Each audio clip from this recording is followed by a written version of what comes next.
तो दोस्तों अब करते हैं चौथे का पहला सवाल। अब करते हैं चौथे का पहला सवाल। इसमें क्या है, सारणी का उपयोग करके 1,2 और 3,6 को मिलाने वाली रेखा का समीकरण लिखिए, समीकरण ज्ञात कीजिए। तो मिलाने वाली रेखा, पहले हम क्या करते हैं, एक रेखा बनाते हैं, एक रेखा बनाते हैं, लाइन बनाते हैं एक, इस पे क्या है, 2 बिंदु लिखते हैं, 1,2 और 3,6। तो आपको पता होगा कि एक रेखा पर अनंत बिंदु बन सकते हैं। एक रेखा पर कितने अनंत बिंदु बन सकते हैं, तो एक ये होगा, दूसरा ये, तो हम तीसरा लेंगे, क्या है, तीसरा हम मान लेंगे x, y, तीसरा हम मान लेंगे x, y। तो आपको पता है कि एक ही रेखा पर अगर 3 बिंदु हों, एक ही रेखा पर अगर 3 शीर्ष 3 बिंदु हों तो क्या कहलाता है, वो संरेख, क्या कहलाता है, संरेख कहलाता है। और संरेख का क्षेत्रफल क्या होता है, 0 होता है। क्या होता है, संरेख का क्षेत्रफल 0 होता है। तो हम क्या करेंगे, 0 लेके चलेंगे, क्या, 0 लेके चलेंगे। तो त्रिभुज का क्षेत्रफल क्या लेके चलेंगे हम, त्रिभुज का क्षेत्रफल क्या लेके चलेंगे, 0 लेके चलेंगे। कितना, 0 लेके चलेंगे। तो 1/2।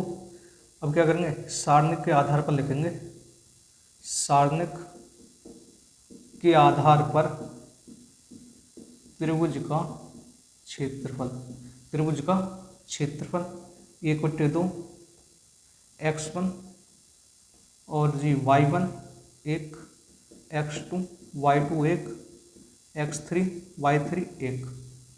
क्या लेके चलेंगे, 0 लेके चलेंगे। 1/2 x1 क्या है, इसको x1 मानेंगे और इसको y1, इसको x2 y2 और x3 और y3, x3 और y3। x1 क्या है, x y और 1, 1 2 1 और 3 6 1 बराबर 0। ये किसमें है,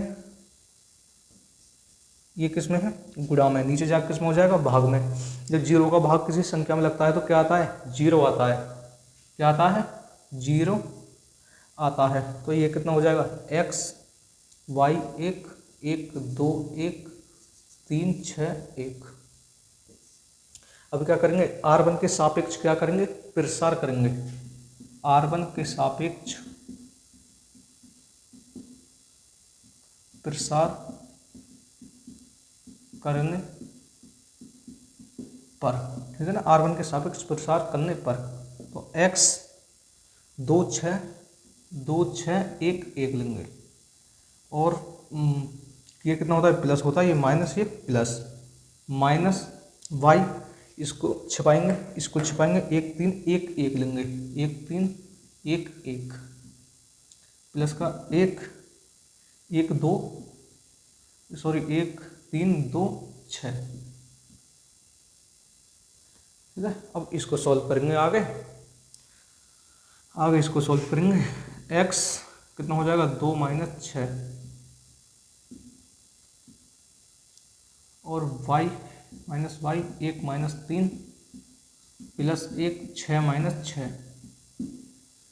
ये कितना हो जाएगा, 4x, कितना हो जाएगा, 4x minus minus minus plus 2y, कितना हो जाएगा, ये 0 हो जाएगा। बराबर में क्या है हमारे, 0 है। बराबर में क्या चल रही है, 0। ठीक है ना, ध्यान रखना। या तो समीकरण ये है या ये है। अगर इसको आगे सोल्व करना चाहते हो तो आगे सोल्व कर लो। यहाँ से हम क्या कर सकते हैं, इसमें अगर मैं माइनस से भाग दे दूँ, अगर इसमें मैं माइनस से भाग दे दूँ तो क्या बन जाएगा, 4x - 2y बराबर 0। या तो ये हो सकता है समीकरण, या इसको, या ये हो सकता है। अगर या 2 इससे कॉमन ले लो, 2 कॉमन ले लो, x - y बराबर 0, 2 भाग में चला जाएगा, x - y बराबर 0, या ये हो सकता है। तो दोस्तों अब करते हैं पांचवा सवाल। अब करते हैं पांचवा सवाल और चौथे का दूसरा सवाल आपको करना है। सेम सवाल है। अगर मैं आपके लिए, देखो, अगर मैं आपके लिए 2 बजे तक वीडियो बना सकता हूँ, रात के 2 बजे तक मैं वीडियो बना, रात के 2 बजे तक मैं आपके लिए वीडियो बना सकता हूँ, तो आप एक सवाल नहीं कर सकते। आपको चौथे का दूसरा सवाल करना है। क्या करना है? चौथे का दूसरा सवाल करना है। और पांचवा मैं आपके लिए कराता हूँ। पांचवें सवाल में क्या है? यदि शीर्ष 2, -6, 5, 4 और k, 4 वाले त्रिभुज का क्षेत्रफल 35 वर्ग इकाई है तो k का मान ज्ञात कीजिए। सवाल यही है ना, k, 4 और 5, 4, 2, 6। हाँ, यही सवाल है। तो क्षेत्रफल 35 वर्ग इकाई है तो k का मान ज्ञात कीजिए।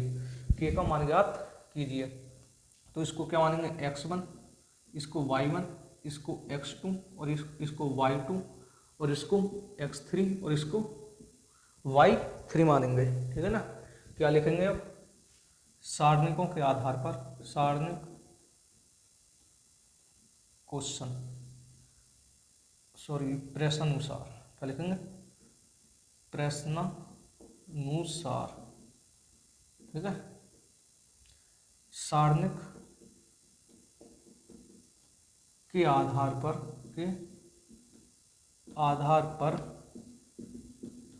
त्रिभुज का क्षेत्रफल। सारणिक के आधार पर त्रिभुज का क्षेत्रफल क्या होता है? 1/2 x1 y1।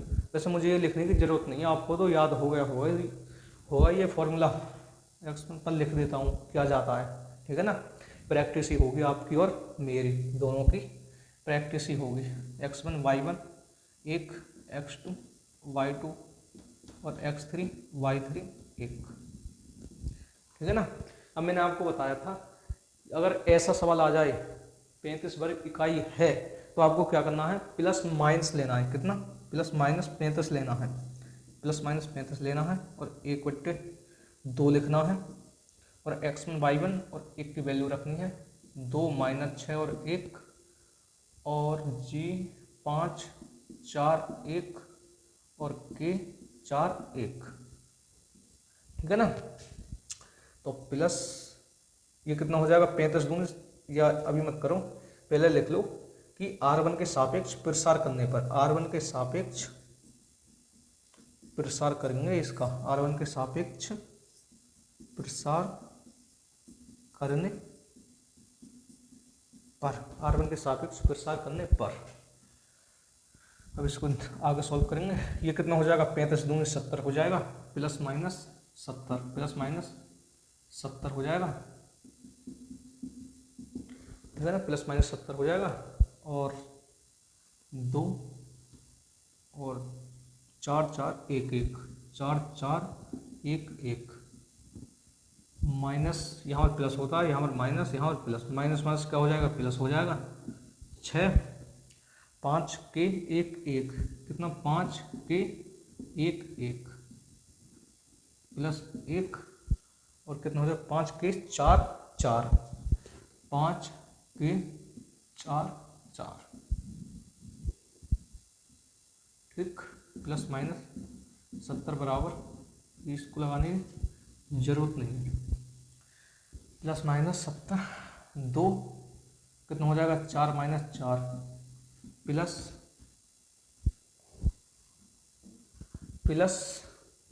Plus 6 5 - k +1 20 - 4 k 20 - 4 k 20 है, ये 20 +-70 बराबर, ये 0 हो जाएगा और ये 30 माइनस, ये तो 0 हो जाएगा और 6 पंजे 30 - 6 के माइनस का 6 के +20 - 4 के 20 - 4 के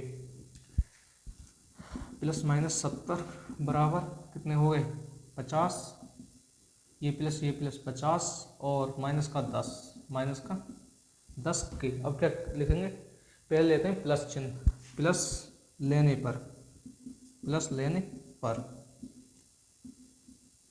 तो 70 बराबर 50 और -10 के, -10 के 50 इधर आ जा, सॉरी 50 इधर आएगा तो माइनस में हो जाएगा। तो 70 - 50 20 होते हैं। कितने? 20 होते हैं। -10 के, तो के बराबर कितना आ जाएगा? -2। के बराबर माइनस का 2। अब क्या करते हैं, माइनस चिन्ह लेते हैं। क्या करते हैं, माइनस लेने पर तो माइनस का 10, वो सॉरी माइनस का 70 और 50 और माइनस का 10 के 50 को इधर लाएंगे तो माइनस में हो जाएगा। माइनस के 70 और माइनस के 50 कितने होते हैं बताओ, माइनस के 120। कितने, माइनस के 120 बराबर माइनस 10 के, माइनस से माइनस खत्म, और के बराबर कितना आ जाएगा 12। के बराबर कितना आ जाएगा 12। तो यही आपके आंसर हो जाएंगे, ठीक है ना। तो आपकी एक्सरसाइज 4.3 खत्म हो गई है। अगर कोई सवाल ना समझ में आए तो एक बार आप कमेंट कर देना कि भैया हमारी समझ में ये सवाल नहीं आया, मैं उसको दोबारा समझा दूंगा, ठीक है ना। कल हम करेंगे एक्सरसाइज 4.4 शुरू करेंगे, उसको ख़त्म करेंगे, फिर 4.5, फिर 4.6 ख़त्म करके फिर मैं समाकलन कराऊंगा। बहुत दिनों से मैं समाकलन का इंतज़ार कर रहा हूँ, मैं कराऊंगा समाकलन, और ऐसा कराऊंगा कि आप कभी भूल नहीं पाओगे, ठीक है ना। तो अब हम चलते हैं, अपना ख्याल रखना।